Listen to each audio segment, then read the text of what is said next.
안녕하십니까. 제2기 안교육과 해설 시간이 돌아왔습니다. 영원한 하나님의 언약, 오늘은 제6과 아브라함의 후손에 대해서 함께 살펴보겠습니다. 제목이 아브라함의 후손입니다. 우리 지난 시간에 이 하나님 나라와 언약과 아주 밀접한 관계가 있다고 그랬고, 하나님 나라의 요소들인 씨, 땅, 뜻, 왕, 복 이런 용어들이 이제 계속 나오게 되는데, 저자는 특별히 이것에 대해서 하나님 나라란 말을 쓰지는 않지만 사실 어떻게 이제 선택을 받았고 또 어떻게 그 언약이 유지돼 가고 또 어떻게 대체가 되었는지 이런 과정들을 오늘 함께 배우게 되겠습니다. 기억절 말씀 보시면은 베드로전서 2장 9절에 있는 말씀, 우리가 잘 아는 말씀인데, 그러나 너희는 택하신 족속이요 왕 같은 제사장들이요 거룩한 나라요 그의 소유가 된 백성이니 이는 너희를 어두운 데서 불러내어 그의 기이한 빛에 들어가게 하신 이의 아름다운 덕을 선포하게 하려 하심이라. 베드로전서 2장 9절인데요. 이 말씀은 좀 출애굽기 19장 5절로 6절에 있는 것을 그대로 인용한 것입니다.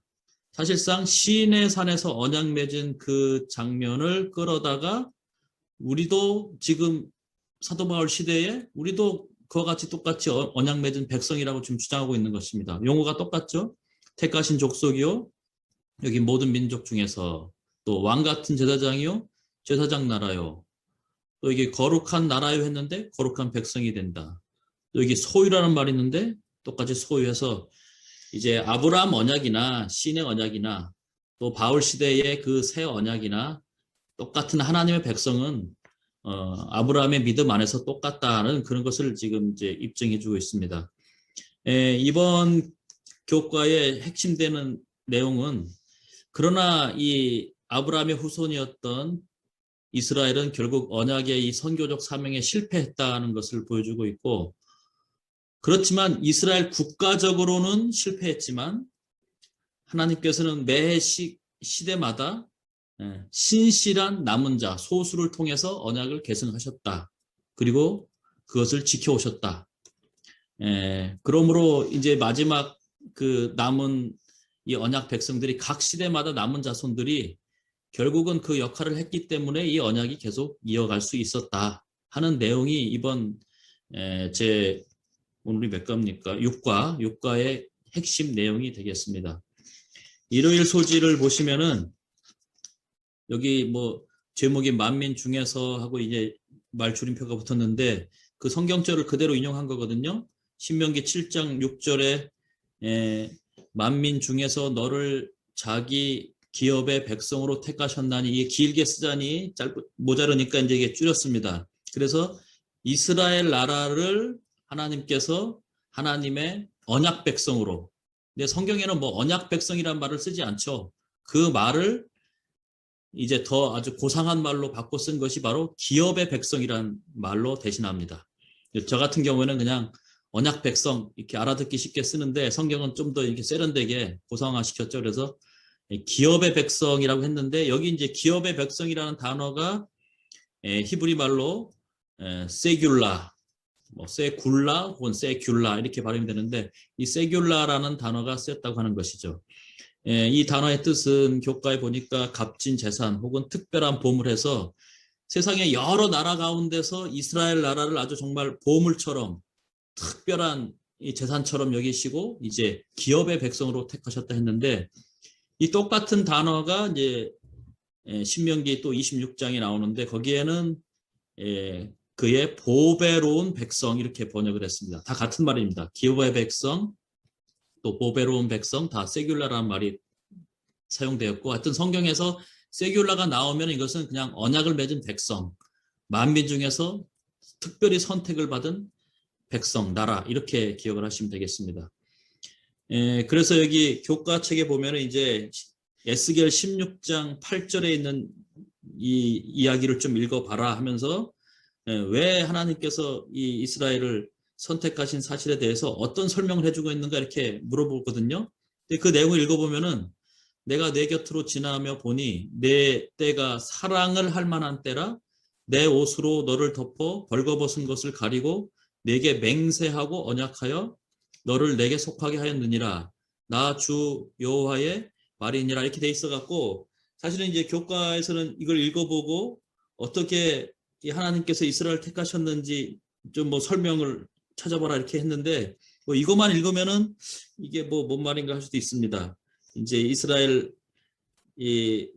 이스라엘이 나라로서 이제 이렇게 부름을 받기 전에 상태와 또 이제 나라로서 이제 완성이 돼가는 과정을 여기 이 말씀이 보여주고 있는데 사실은 계시록 에스겔 16장을 좀 전체적으로 봐야지 이것이 아주 그 드라마틱하게 설명이 돼 있거든요. 그래서 여기 그것을 설명해 주는 게 이 교과책에 있는 그냥 풀어서 쓴 말보다 좀 더 쉬울 것 같아요. 오히려 여기서는 에스겔 16장을 그냥 차라리 한번 보여주는 게 제가 한번 적어봤습니다. 보충 설명으로.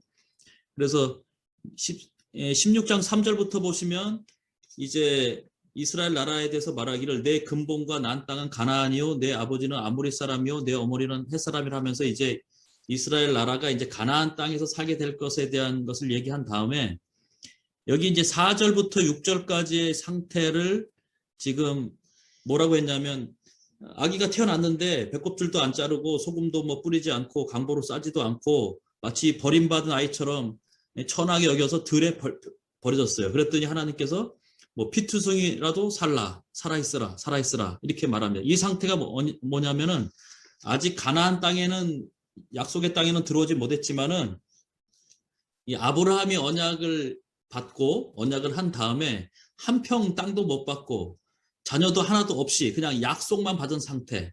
그래서 더군다나 약속을 받기 전에 애굽 땅에 들어가서 400년 동안 체류했던 그 상태. 약속은 받았지만 어떻게 보면은 받지 못한 사람보다 더 비참하게 살아가는 그 이스라엘은 아니죠. 아직 그 아브라함의 후손들의 상태를 지금 4절부터 6절까지 보여주고 있고 여기 이제 지금 교과에 나오는 장면은 바로 이제 여기 8절입니다. 그러다가 이제 출애굽을 해서 시내 산에서 언약 맺는 그 장면을 여기 7절부터는 이제 많이 자랐어요. 이 아기가 이제 자라서 뭐 심이 아름다웠고 또 유방이 뚜렷하고 또 머리털을 가지고 했지만 문제는 여전히 벌거벗은 알몸이었다는 거죠. 이제 몸은 성숙했는데 옷을 입지 않았어요. 그래서 이제 이건 출애굽을 하는 장면을 보여준다고 하면은 이제 8절은 내가 내 곁으로 지나며 보니 내 때가 사랑을 할 만한 때라. 내 옷으로 너를 덮어 벌거벗은 것을 가리고 이제 드디어 이제 직접적으로 비유를 하다가 맹세하고 언약하여 너를 내게 속하게 하였느니라 해서 이것은 이제 시내 산에서 이스라엘이라고 하나의 후손, 하나의 나라, 아브라함의 씨들이 드디어 하나의 공동체를 이루어서 이제 언약을 맺는 장면을 여기 8절에 보여주고 있습니다. 그리고 이제 그 다음의 장면을 보면은 여기 이제 9절부터 12절에 보면 이제 뭐 일종의 결혼을 했으니까 여기 이제 신부를 단장하듯이 뭐 수놓은 옷을 입히고 뭐 물돼지 가죽신을 신기고 뭐 가는 배로 두르고 모시를 입히고 팔꼬리, 폐물, 손목에 뭐 띄우고 목걸이에 목에 걸고 하면서 아주 화려하게 단장을 하는 모습을 보게 됩니다. 13절에는 그래서 이것을 극히 곱고 형통하여 왕후의 지위에 올랐느니라. 뭐 12절에는 왕관을 썼다고 했으니까 바로 이 상태를 이룬 것은 이스라엘의 역사를 통해서 오직 다윗 시대와 솔로몬 왕 시대 이때만 지금 여기 9절에서 14절의 상태에 이르게 됩니다. 그래서 내 화려함으로 내 명성이 이방인 중에 퍼지는 그러니까 솔로몬 왕 때의 이 장면을 보여주고 있습니다. 하지만 이제 그 이후로 나라가 이제 분열되고 뭐 남방 북방 나라가 나뉘면서 이제는 오히려 이 왕후의 지위에 올랐던 아브라함의 후손들 이스라엘 나라가 오히려 그 행음을 하고 또 남편을 배신하고 남편을 속이고 하는 그런 음란을 행하는 모습으로 이제 죄악에 빠진 그 여기 이스라엘의 모습을 보여주고 있습니다. 그래서 여기 일요일 소지 만민 중에서 여기는 요 16장을 좀 이렇게 설명해 주는 게 좀 훨씬 이해가 빠를 것 같습니다. 제 생각에는 그래요. 그거를 이제 여기 밑에다가 쭉 설명해 줬어요.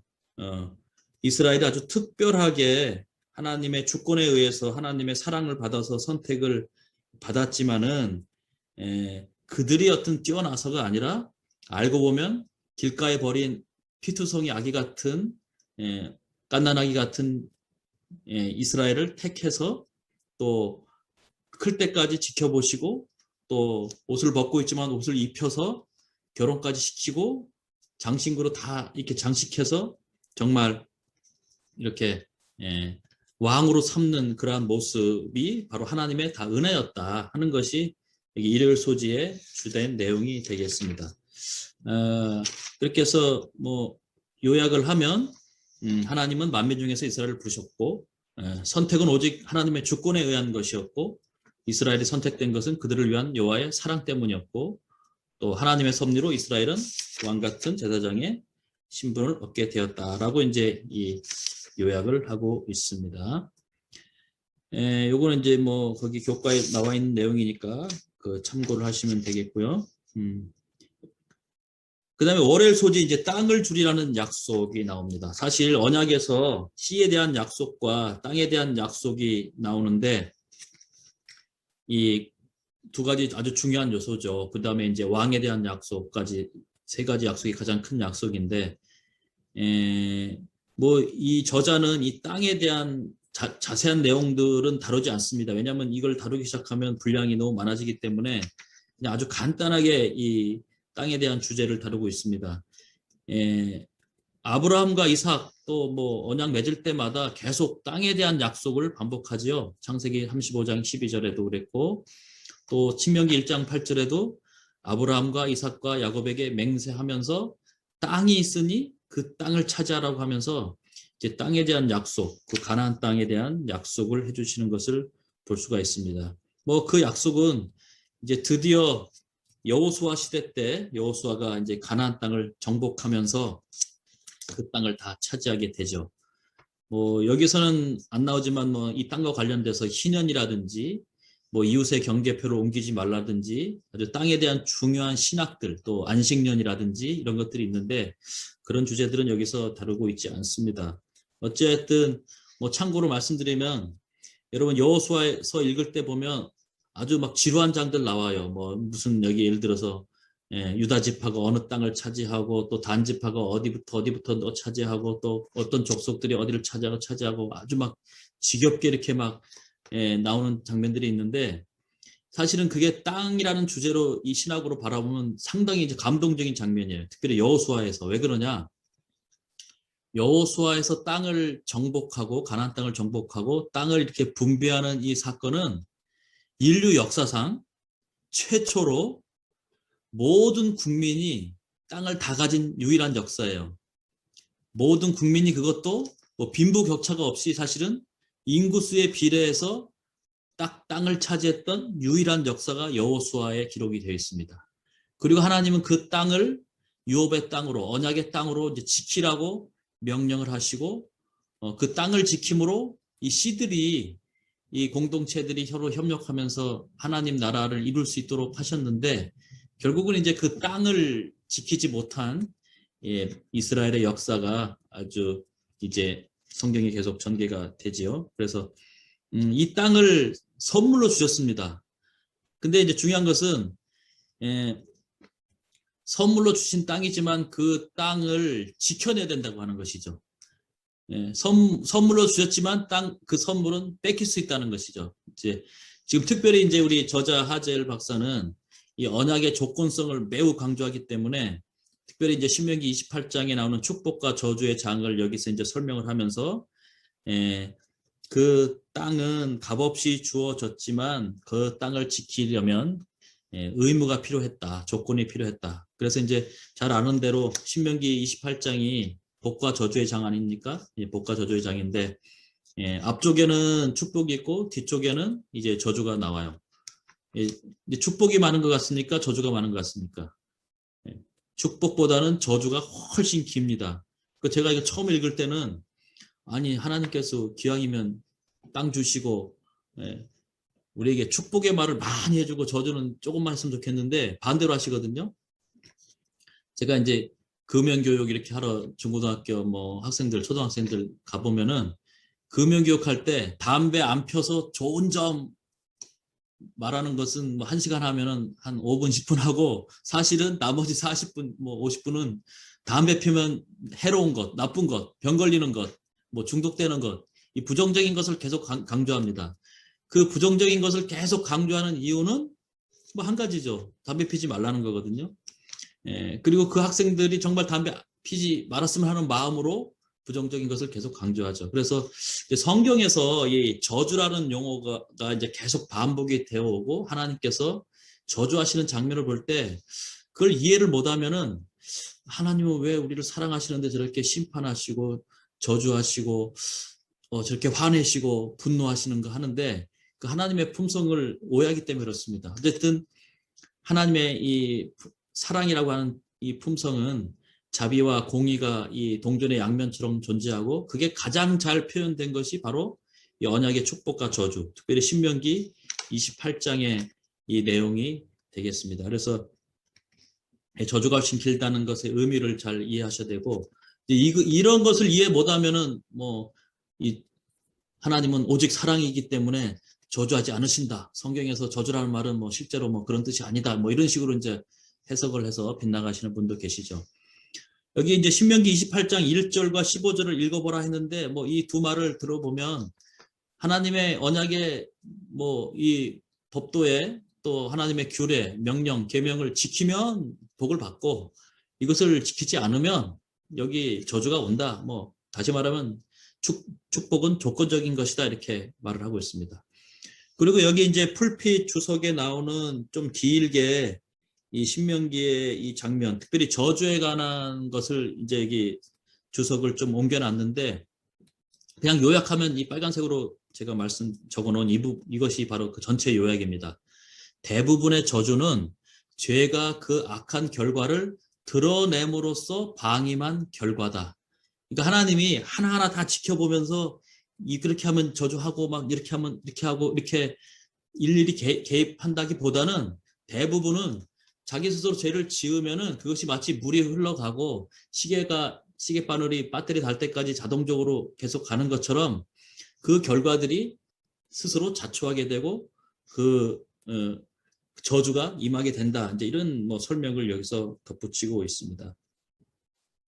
그래서 여기서 월요일 소재의 중요한 교훈 또는 요약은 그것입니다.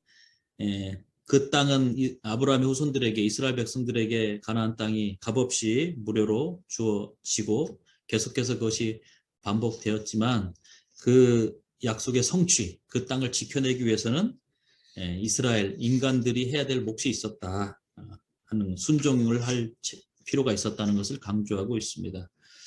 화요일 소지 보시면은 이스라엘과 언약이라고 이제 제목이 붙어 있는데요. 과연 이스라엘 백성들이 이 언약을 어떻게 잘 지켜냈는가 하는 것을 좀 살펴보고 있습니다. 여기 에레미야 11장 8절의 말씀을 여기 끌어와 갖고 이제 결국에는 이스라엘 백성들이 이 언약을 지키지 못하고 하나님의 계명에 순종 못하기 때문에 결국은 저주가 더 많이 임했죠. 축복받은 때보다는 어떻게 보면 저주가 더 많이 임했는데 이제 11장 18절에서 중요한 단어는 바로 이것입니다. 이 언약의 모든 규정대로라고 하는 말이죠. 이게 바로 이제 신명기에 있는 그것이고 특별히 신명기 28장이 이 축복과 저주의 장이고 또 레위기 26장이 그거니까 그 규정대로 그대로 이제 임했다고 하는 것을 강조하고 있습니다. 그래서 여기 이제 창세기 6장 5절과 좀 비교해 보라고 했거든요. 이스라엘 백성들의 그 상태하고 창세기 6장 5절의 상태. 그들이 생각하는 것이 항상 악했다. 세상에 죄악이 가득했다. 뭐 그 상황이나 이스라엘 백성들이 하나님의 말씀을 순종하지 않고 마음이 완악한 상태가 되어서 결국 언약의 저주를 받은 것을 거의 동급으로 이렇게 비유를 하고 있습니다. 여기도 이제 교과책에도 솔로몬하고 다윗 시대에 그때만 조금 이렇게 뭐 반짝 아주 희미하게 하나님 나라의 그 모습을 보여주고 그 다음부터는 뭐 이방인과 거의 다를 것이 없는 것으로 치부를 하고 있습니다. 그래서 이제 이스라엘의 역사는 뭐 여기 사사기에 딱 요약이 돼 있죠. 예, 범죄합니다. 언약을 파기해요. 그러면 이제 이방인을 불러서 심판합니다. 그러면 이제 언약의 저주가 오죠. 그러면 또 회개합니다. 언약을 회복해요. 이 사이클을 이제 계속 반복했다고 하는 것을 보여주고 있고, 예, 그래서 이제 이렇게 언약을 깨트린 이스라엘의 모습을 이제 여기 교과책에는 남편을 속인 아내, 이제 바람난 여인으로 아까 이제 에스겔 18장에서도 그 나왔죠. 16장에서도 나왔죠. 왕호까지 올라갔지만은 결국은 외간 남자와 행음하고 음란을 행하는 여인으로 이렇게 비유가 되었습니다. 그래서 여기 뭐 똑같은 것을 지금 계속해서 강조하고 있어요. 화일 소지에도 하나님께서 이스라엘과 맺으신 이 언약은 엄숙하고 신성한 것인데 결국에는 순종을 했을 때만 이 축복이 따르는 것이지 불순종할 때는 오히려 파멸이 온다 하는 것을 아주 강조하고 있습니다.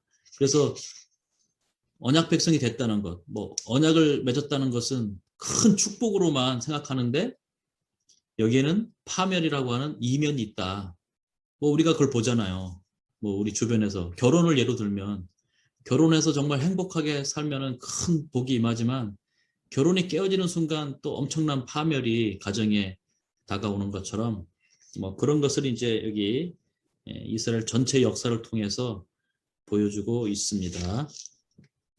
그 다음에 이제 수요일 소재는 남은 자에 관한 것인데요. 이 남은 자가 이 언약에 있어서 아주 중요한 신학입니다. 아주 중요한 주제고, 왜냐하면 결국에는 이스라엘 나라 전체가 언약을 지킨 경우는 사실상 없었습니다. 다윗, 뭐 솔로몬 시대 조금 그렇게 반짝했고 나머지 시대들은 완전히 타락하고 부패한 모습을 보여줬기 때문에 사실은 이스라엘과 언약을 깨트리고 하나님께서 뭐 언약을 끝낼 수 있었죠. 그러나 하나님께서 한번 언약하셨기 때문에 이 약속을 반드시 지키기 위해서 항상 언약에 남은 소수를 이끄셔서 언약을 계승시켜 나갔다 하는 것이고 그들이 바로 이제 남은 자 혹은 남은 자손이 되겠습니다.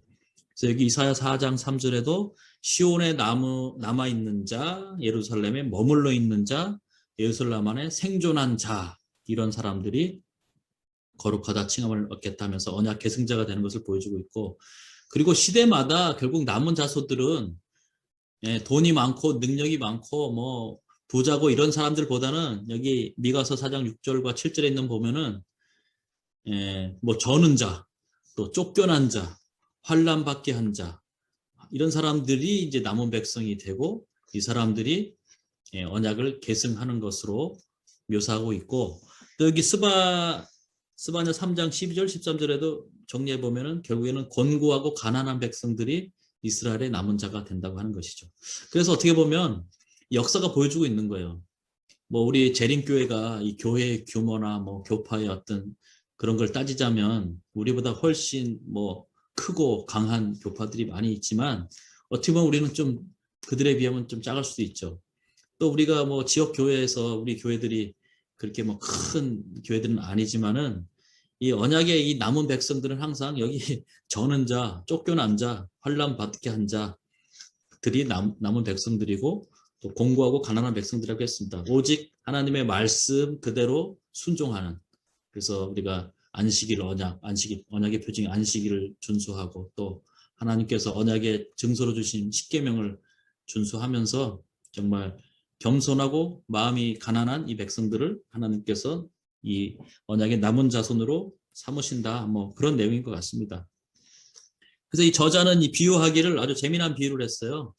마치 남은 백성은 잡초 속에 핀 꽃봉오리와 같다 이렇게 비유를 하고 있고 그래서 하나님께서는 이 선지자들을 통해서 이제 사랑의 꽃다발들을 이렇게 모셨다. 그래서 이제 이렇게 꽃을 하나씩 따서 이게 꽃다발을 만든 것으로 이렇게 비유를 하고 있습니다.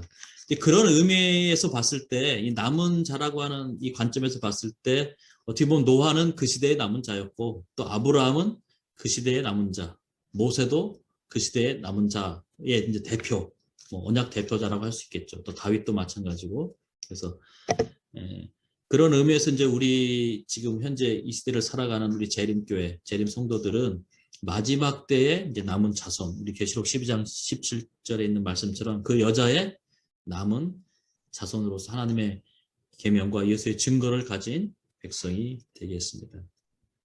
그래서 언약은 국가적으로, 뭐 교단적으로, 뭐 기독교적으로, 범종교적으로 절대 일어나지 않고 언약의 신실한 끝까지 남아있는 소수에 의해서 언약은 계승되고 성취된다 하는 것을 말씀해주고 있습니다. 목요일 영적 이스라엘 보시면은 결국은 이스라엘을, 구약의 이스라엘은 그 땅을 주셨지만은 그 언약을 지켜내지 못함으로 이 신명기 28장의 가장 맨 마지막 저주, 이제 보면 칼, 기근, 연병, 들짐승, 뭐 나중에는 뭐 성이 에워싸임, 그 다음에 또 이제 자기 아기들, 자녀의 인육을 먹음, 막 이렇게 되게 엄청난 저주들이 나오다가 맨 마지막 저주가 뭡니까? 바로 이방이 포로가 되는 거예요. 그건 뭐냐? 하나님께서 주신 땅에서 하나님의 씨들이 쫓겨나는 거예요. 이게 가장 큰 저주예요. 값없이 언약의 유업으로 주신 땅과 또 그렇게 태어난 씨들이 거기서 쫓겨나는 게 가장 큰 저주가 되죠. 그래서 결국 이스라엘은 그 저주를 받고 이제 새 언약을 약속받고 이제 예수 그리스도를 통해서 진짜 하나님의 나라를 어떻게 세우는지를 이제 보여주고 있는데, 그래서 이제 구약의 이스라엘은 결국은 언약에 실패한 것으로 우리가 평가를 하면서 여기 이제 목요일에는 영적 이스라엘, 그러나 이제 새 언약 시대가 되면서 이제 결국 교회가 이 새 언약의 그 모든 정신과 그 사명을 그대로 이어받아서 이제 영적 이스라엘 백성으로 태어나는 것을 말씀해 주고 있습니다. 그것이 이제 갈라디아서 3장 26절로 29절에 나와 있고, 그 이제 이게 5가지 질문을 쭉 던지고 있거든요. 이 말씀을 잘 읽고 5가지 질문에 한번 답해봐라 이렇게 했는데, 1번 질문은 29절에서 바울은 어떤 약속에 관하여 이야기하고 있는가 보니까 이제 29절 보시면 너희가 그리스도의 것이면 곧 아브라함의 자손이요 약속대로 유업을 이을 자니라. 뭐 우리는 사실 이스라엘 사람들이 아니고 이스라엘의 피가 한 방울도 안 섞였지만 우리가 예수 그리스도의 것, 예수님의 새 언약 안에 십자가를 믿고 그분이 우리의 언약 보증인 것을 믿고 새 언약에 들어가는 순간 우리는 아브라함의 자손, 이스라엘 백성이라고 하는 것이고 약속대로 유업을 받을 자다 이렇게 말하고 있습니다. 그 다음에 2번 질문은 이 약속의 상속자가 되기 위한 중요한 요건은 무엇입니까? 하고 이제 여기서는 뭐 26절만 찾으라고 했는데 저는 26절과 27절 이 2가지가 같이 쓸 수 있다고 생각합니다. 이 요건에. 첫째는 믿음으로 말미암아 그리스도 안에서 26절의 말씀. 그래서 우리가 예수 그리스도를 믿고 그분이 우리의 언약 주가 된다는, 언약 보증인이 된다는 사실을 받아들일 때 이제 새 언약이 들어가는 것이죠. 그리고 그 들어가는 방법 중에 하나가 바로 27절입니다. 누구든지 그리스도와 합하여 침례를 받은 자들은 그리스도를 옷 입었느니라. 이제 성경에서 옷 입는 것을 이제 언약에 비유하잖아요. 친구들 사이에 언약을 맺을 때 서로 옷을 이렇게 바꾸어 입습니다. 뭐 요나단과 뭐 다윗과 언약 맺을 때라든지 또 다윗이 이제 무비보셋을 데려와서 이제 옷을 입혀준다든지 이런 것들이 이제 그런 표상을 가지고 상징적으로 보여주고 있습니다. 그래서 저는 여기 이제 저자는 여기 앞에 믿음으로 예수 안에 속한 것, 새 언약에 들어가는 것을 말했는데 그 요건, 방법 중에 하나가 바로 침례가 아닌가 또 생각을 할 수 있습니다. 3번은 바울은 왜 성별과 민족 간의 장벽과 사회적 신분을 깨트리려고 했는가? 네.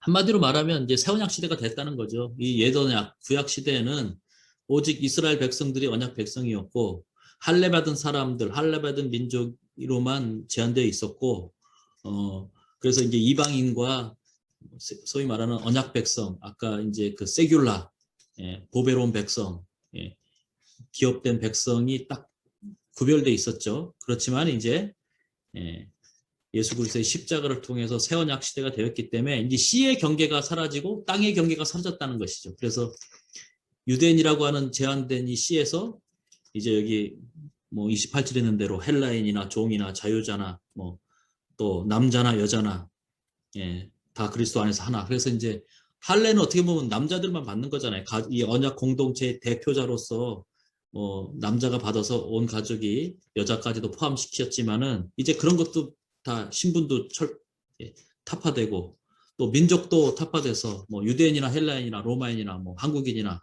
다 들어올 수 있다고 하는 것을 보여주고 있어요. 그래서 이제 언약적으로 굳이 설명을 하면 씨와 땅의 경계가 새 언약을 통해서 사라졌다 이렇게 설명할 수 있습니다. 4번은 그리스도 안에서 하나라는 말은 무슨 의미인가? 계속 같은 설명이죠. 같은 대답입니다. 예수님 안에서 이 모든 성별, 민족, 신분 다 타파되고 옛언약 시대는 끝났고 새 언약의 시대가 되어서 한 백성, 영적 이스라엘이 태어났다 하는 것입니다. 이제 그러면서 여기 5번 질문이 바로 로마서 4장 16절 17절을 읽어봐라 하면서 이 말씀과 지금 여기 이제 갈라디아서 3장 26절 29절에 있는 말씀을 어떻게 좀 우리가 이해하는 데 도움이 되는가 해서 질문이 나옵니다. 여기 아브라함의 이제 예수님이 아브라함의 이제 후손이시고 유일한 어떻게 보면 씨죠. 이제 갈라디아서에서 계속 강조하고 있는 것이 그 후손은 결국 단수고 스페르마라는 이 단어는 단수이기 때문에 바로 예수님이시고 예수님이 어떻게 보면 유일한 언약의 후사가 되셨고 이제 그분이 이제 침례를 우리가 이제 침례를 받고 그분과 뭘 맺는다? 이제 혈족 관계를 맺는다라고 설명을 하고 있습니다. 그래서 이제 여기 여러분 우리가 침례를 받으면 예수님과 혈족 관계가 된다고 했거든요. 혈족. 어떤 혈족이 됩니까? 제가 이거를 좀 뒤쪽에 찾았네요. 어떤 혈족 관계가 되는가?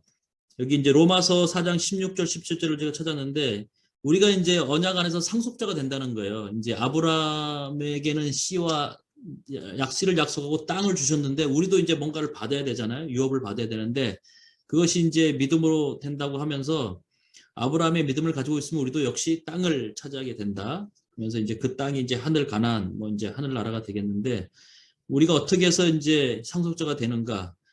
또 여기 교재에 나온 대로 교과에 나온 대로 침례를 통해서 우리가 이제 혈족이 왜냐하면 이제 부모님이 땅을 많이 갖고 있다 돌아가시면 그 형제들 이제 법적 상순이 돼서 아들, 큰아들, 딸 해서 이렇게 재산을 분배하듯이 우리도 예수 침례를 받는 순간 그리스도와 혈족 관계가 되고 그 예수님께서 언약의 후사가 되신 그 유업을 우리도 이제 나눠 먹는다는 거죠. 쉽게 말하면. 그래서 이제 어떤 혈족 관계가 되는가?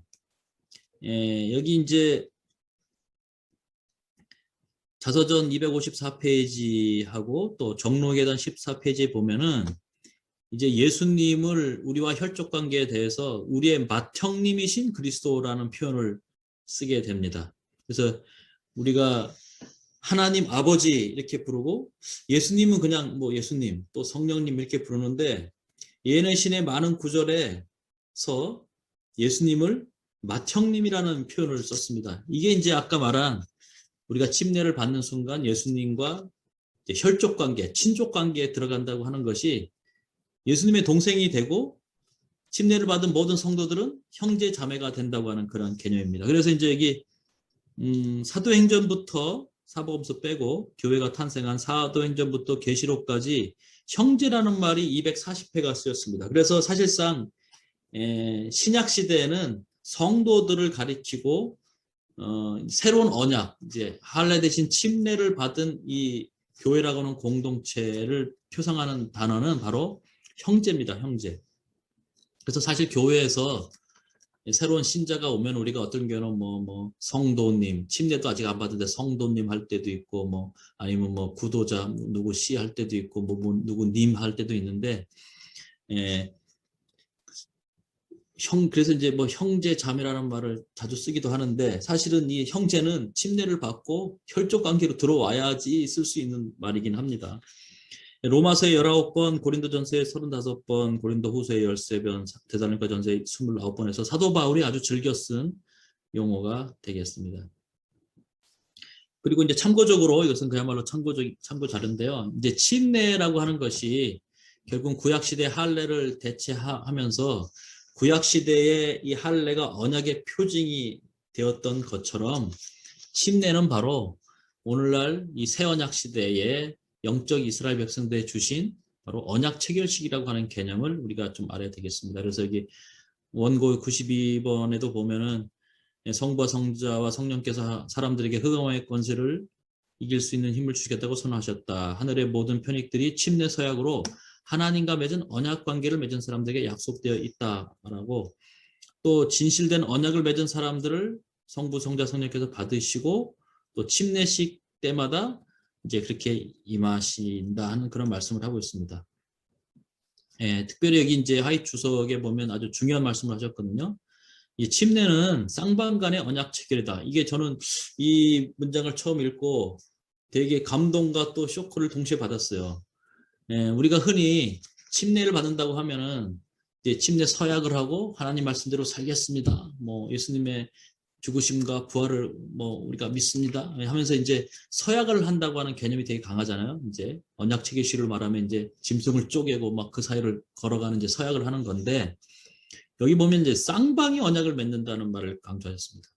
침례를 받을 때는 우리는 주께서 쓰시는 도구로 받쳐진 바 된다. 침례는 아주 엄숙하게 세상을 포기하는 것이다. 신앙 고백으로 자는 죄된 생활에 대하여 죽는다. 물이 수침대를 덮을 때에 온 하늘이 보는 앞에서 쌍방이 언약을 맺는다. 우리도 맹세하고 우리도 인간도 서약하지만 하나님도 맹세한다는 거예요. 왜냐하면 아브라함 언약 때 보면 아브라함만 맹세한 것이 아니라 하나님도 맹세하시잖아요. 쌍방 간에 그래서 우리가 이제 쌍무 언약, 뭐 좀 어려운 말하면 편무 언약이 아니라 한쪽만 의무가 있는 언약이 아니라 쌍방 간에 의무가 있는 쌍방 언약이라고 하는 것이죠. 예, 그래서 예, 제가 여기 이걸 빠뜨렸나 본데 그 말씀을 제가 찾아놨는데 이 삽입을 안 한 것 같네요. 그 뭐냐면은 예, 우리가 하나님 앞에 이제 침례를 받으면서 서약을 하고 맹세를 하실 때 성부와 성자와 성령께서도 이 침례받은 이 사람들이 하나님의 말씀에 순종할 때 그를 지켜주시고 보호해주시고 구원해주실 것을 맹세하신다 하는 그 예언하신 텍스트가 있어요. 그래서 제가 찾아놨었는데 여기 깜빡하고 집어넣지 못했는데 어쨌든 참고로 이 침례의 의미 또 마태형님의 의미도 뭐 시간이 되면 설명해 줬으면 더 교과가 좀 풍성하겠다는 생각도 해보게 되었습니다. 이상으로 해서 오늘 제 6과 아브라함의 후손에 관한 교과 해설을 마치겠습니다. 감사합니다.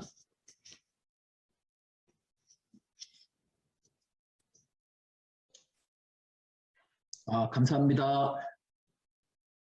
자, 우리